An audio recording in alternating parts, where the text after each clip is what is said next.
വയനാട് സുഗന്ധഗിരിയിൽ ജനവാസ കേന്ദ്രത്തിൽ രാജവെമ്പാല ചേരയെ വിഴുങ്ങിയ നിലയിലായിരുന്നു രാജവെമ്പാലയെ ആറാട്ടി അംഗം ഷെഫീഖ് കൽപ്പറ്റ പിടികൂടിയത്. ആദ്യം ആ ദൃശ്യങ്ങളിലേക്കാണ്.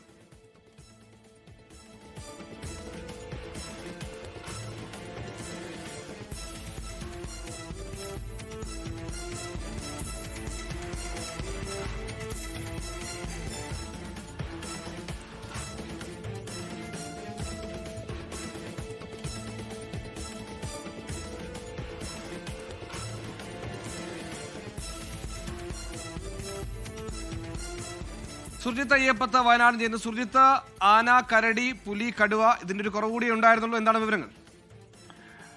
എന്തായാലും രാജവെമ്പാലെ വളരെ കൈയടക്കത്തോടു കൂടി തന്നെ അതിനെ ബാഗിനകത്ത് ആക്കിയിട്ടുണ്ട് ഷെഫീഖ് കൽപ്പറ്റ.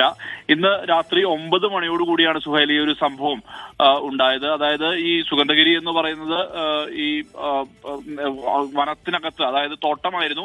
അവിടെ ആദിവാസി വിഭാഗത്തിലുള്ളവർക്ക് പതിച്ചു കൊടുത്ത ഭൂമിയാണ്. അവിടെയാണ് ഇത്തരം സംഭവം, ഇടയ്ക്കിടയ്ക്ക് ഇത്തരം വന്യമൃഗങ്ങൾ ഇറങ്ങുന്ന ഒരു സാഹചര്യമുള്ള പ്രദേശം കൂടിയാണ് സുഗന്ധഗിരി. അവിടെയാണ് ഈ രാജവെമ്പാലയുടെ സാന്നിധ്യം ഇന്നുണ്ടായിട്ടുള്ളത്. ഇന്ന് വൈകിട്ട് 9 മണിയോടുകൂടി രാജവെമ്പാല ചേരയെ ഓടിച്ച് നേരെ ജോൺസന്റെ വീടിന്റെ മുറ്റത്തേക്ക് എത്തിയതായിരുന്നു. ചേരയെ വിഴുങ്ങിയിരുന്നു.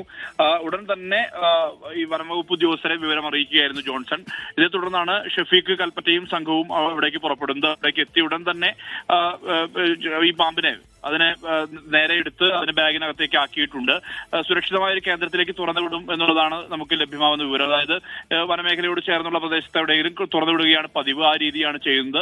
അത് തന്നെ നിർവഹിക്കുമെന്നുള്ളതാണ് വ്യക്തമാക്കിയിട്ടുള്ളത്. നേരത്തെയും സമാനമായ രീതിയിൽ തന്നെ നിരവധി ഇത്തരത്തിലുള്ള റെസ്ക്യൂ കാര്യങ്ങളിൽ ഇടപെട്ടിട്ടുള്ള ഒരാളാണ് ഷെഫീഖ് കൽപ്പറ്റ.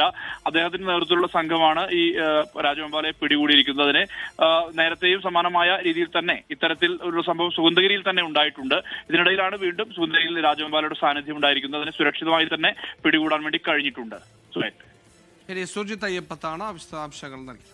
ലോകത്തെവിടെയായാലും ഏത് സമയത്തും 24 വാർത്തകളും ഓഗ്മെന്റഡ് റിയാലിറ്റി പാക്കേജുകളും എക്സ്പ്ലെയിനറുകളും വിശദമായി കാണാൻ ഞങ്ങളുടെ യൂട്യൂബ് ചാനൽ നിങ്ങൾക്ക് സബ്സ്ക്രൈബ് ചെയ്യാം.